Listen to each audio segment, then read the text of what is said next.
2023 సంవత్సరం కూడా ఇంకొక లిక్కర్ కేసు రిజిస్టర్ అయింది మన దగ్గర, ఇదే ఎస్ఐటి. ఈ లిక్కర్ కేసులో వాసుదేవరెడ్డి గారు ఎవరైతే ఉన్నారో ఆయన ఇందులో అక్యూజ్డ్. ఆ లిక్కర్ కేసులో ఆయన కంప్లైనెంట్. ఆయన కంప్లైంట్ మీద ఆ కేసు రిజిస్టర్ అయింది.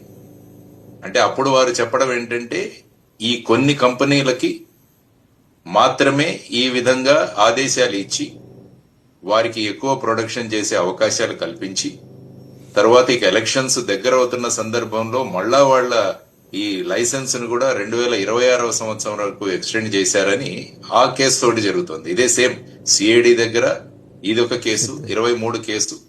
అందులో ఐ థింక్ చంద్రబాబు నాయుడు గారు, తర్వాత కొల్లు రవీంద్ర గారు, అప్పుడు పనిచేసిన ఐ థింక్ ఒక ఐఏఎస్ ఆఫీసర్, వీరందరినీ కూడా అందులో నిందితులుగా పేర్కొనడం జరిగింది. సో తర్వాత ఇది 2024 సంవత్సరంలో రిజిస్టర్ అయిన ఇదొక లిక్కర్ కేసు. కాబట్టి ఆంధ్రప్రదేశ్ సిఐడి దగ్గర ఇప్పుడు 2 లిక్కర్ కేసులు ఉన్నాయి.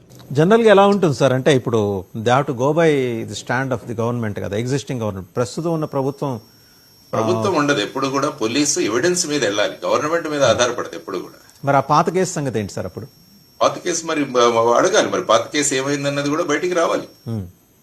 అంటే 2 కేసులు ఉన్నప్పుడు ఆ 2 కేసుల గురించి విచారణ జరగాలి.